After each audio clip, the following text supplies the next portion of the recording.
Olá, sejam bem-vindos a mais uma edição do Telejornal UERJ Online. Eu sou o Hugo Mirandella. E eu sou Daniela Martins. Se você quiser mandar um elogio, uma crítica ou uma sugestão de pauta, é só mandar um e-mail para contato@tvuerj.com.br. Isso mesmo, Daniela. E o feriado municipal de São Jorge, no dia 23 de abril, agora também vai ser estadual. A lei foi assinada pelo governador Sérgio Cabral e saiu no Diário Oficial hoje, quinta-feira. É de autoria do deputado estadual Jorge Babu, do PT, que é devoto do santo. Pois é, e de acordo com Patrick Carvalho, que é o chefe da Divisão de Estudos Econômicos da Firjan, a Federação das Indústrias do Estado do Rio de Janeiro, o feriado pode prejudicar o comércio do Estado, já que um dia parado representa um prejuízo de 480 milhões de reais no setor econômico. Já Jorge Babu disse que não levou em consideração as questões econômicas e sim a questão da devoção ao santo. E segundo ele, um dia apenas de folga não terá tantos prejuízos assim, e usa como exemplo o feriado municipal, que é da cidade do Rio de Janeiro, que antigamente era criticado por essas mesmas questões, esses mesmos fatores, e hoje tem a aprovação da maioria da população. Isso mesmo. Falando agora um pouco da universidade, a UERJ abre inscrições para 2 oficinas literárias. Mais informações com Vitor Elias. O CEPUERJ oferece 2 belas oportunidades para quem gosta de escrever.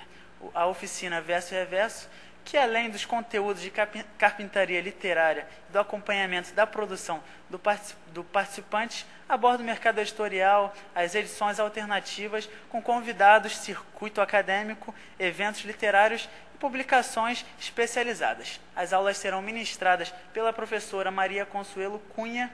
A carga horária será de 30 horas, às sextas, das 9h30 às 11h30 da manhã. A segunda oficina é direcionada à terceira idade. O curso se chama Novos Idosos Escritores Reinventores da Vida. Lembrando que é uma novidade no Brasil, por ter uma metodologia toda especial para os vovôs e vovós. As aulas serão em laboratórios multimídia, também com 30 horas aula, e às quartas-feiras, das 9 às 11 da manhã. Você pode se inscrever aqui no CEPUERJ, das 9 às 6 da tarde. O telefone é 2587-7707, ou você entra no site do CEPUERJ e para saber mais informações sobre os cursos. Vitor Elias para o Telejornal UERJ Online. Obrigado, Vitor. E o Supremo Tribunal Federal adiou ontem, quarta-feira, a decisão se o Brasil vai ou não começar pesquisas com células-tronco embrionárias. O julgamento começou por volta de 2h16 da tarde e terminou um pouco antes das 7 da noite. E só foi interrompido porque o ministro Carlos Alberto Menezes Direito pediu vista do processo e disse que alegando precisar mais tempo para dar a sua decisão. Isso, e antes do pedido de vista, dos 11 ministros que compunham a sessão, 2 já haviam declarado seus votos. O primeiro a se declarar foi o ministro Carlos Aires Brito, que disse que é favorável às pesquisas. Segundo ele, a vida somente começa após a fecundação. Ele também chegou a fazer uma comparação com as fases de vida da borboleta, alegando que uma crisálida ainda não é uma borboleta, assim como um embrião ainda não é uma pessoa humana. Isso. E o discurso do ministro Aires Brito foi bastante elogiado no Supremo, até por ministros que supostamente votariam contra a medida das pesquisas, de começarem as pesquisas com células-tronco embrionárias. E outro ministro que deu o seu voto a favor das pesquisas foi a presidente do Supremo Tribunal Federal, Ellen Grace. E ela também afirmou que essa questão precisa ser resolvida rápido, porque a Corte do Supremo está com bastantes processos para serem julgados. Isso mesmo. Após os 2 votos a favor, foi pedida vista, faltando ainda 9 votos. Somente quando o ministro Carlos Alberto Direito se sentir preparado para revelar seu voto é que o julgamento começará. Isso mesmo, Daniela. E falando agora de futebol, o Fluminense deu show ontem no Maracanã jogando pela Libertadores. Pois é, o tricolor goleou o Arsenal de Sarandi por 6-0. Confira o comentário agora de Pedro Stait. Dos mais de 32 mil torcedores que foram ao Maracanã ontem, com certeza não havia uma alma, por mais fanática ou otimista que fosse, que acreditasse no resultado tão positivo para o Fluminense. Nada mais nada menos do que 6-0 contra o Arsenal de Sarandi da Argentina. O curioso é que o técnico da equipe argentina falou alguns dias antes que esse jogo seria uma batalha entre 11 corações e uma multidão, mas parece que esses corações não estavam batendo muito bem não. Talvez, não sei, a pressão estava meio baixa, ou então foi a nuvem de pó de arroz que voltou a fazer parte da festa tricolor e intoxicou a galera. Não sei o que aconteceu, só sei que foi fácil. De qualquer forma, o Fluminense agora é líder do grupo 8 com 4 pontos, mesmo número de pontos que a LDU do Equador, só que a equipe equatoriana tem 2 gols de saldo contra 6 do Fluminense. É líder o tricolor. Hoje quem entra em campo é o Flamengo, pela Libertadores também, contra o Nacional do Uruguai, lá no Centenário Montevidéu.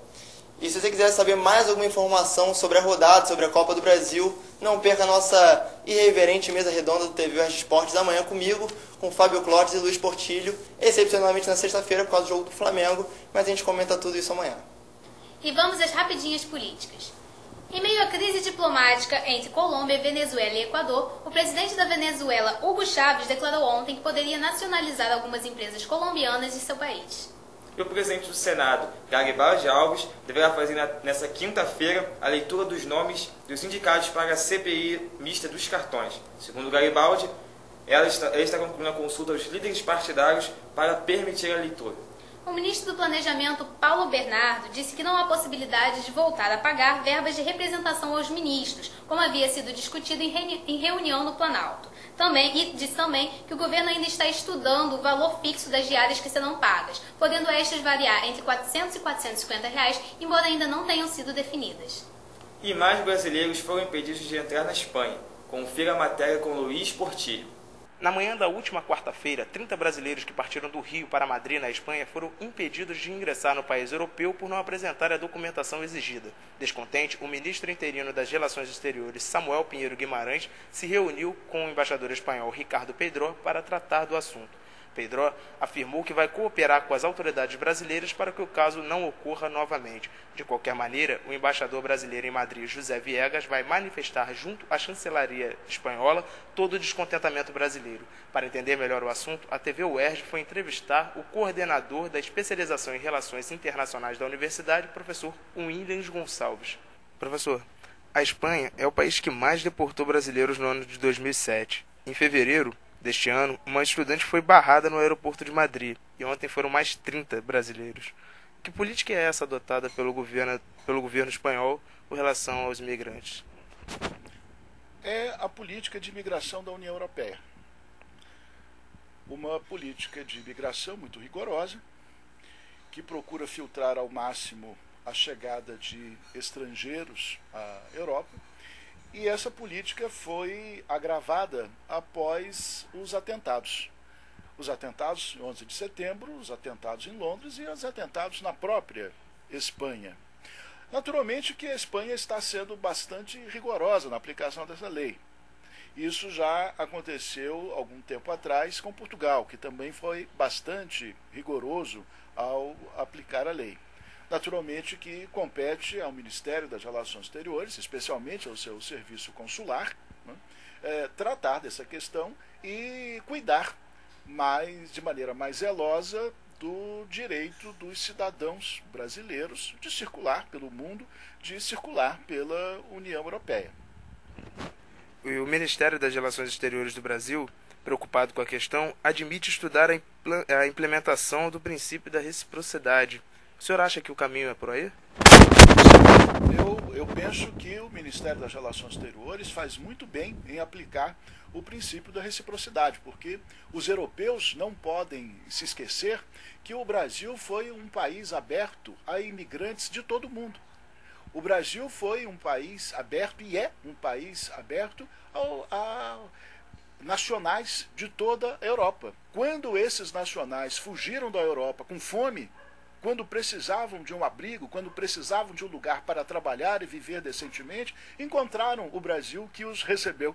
E seus descendentes se tornaram brasileiros. Somos nós, né? Todos brasileiros. Portanto, os espanhóis não podem se esquecer disso.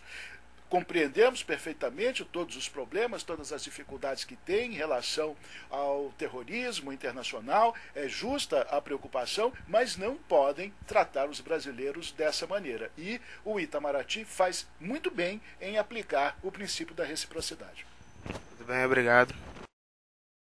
E essa foi mais uma edição do Telejornal UERJ Online. Não deixe de acessar também o nosso blog, que é o www.blogdatvUERJ.blogspot.com. Até uma próxima conexão. Até lá!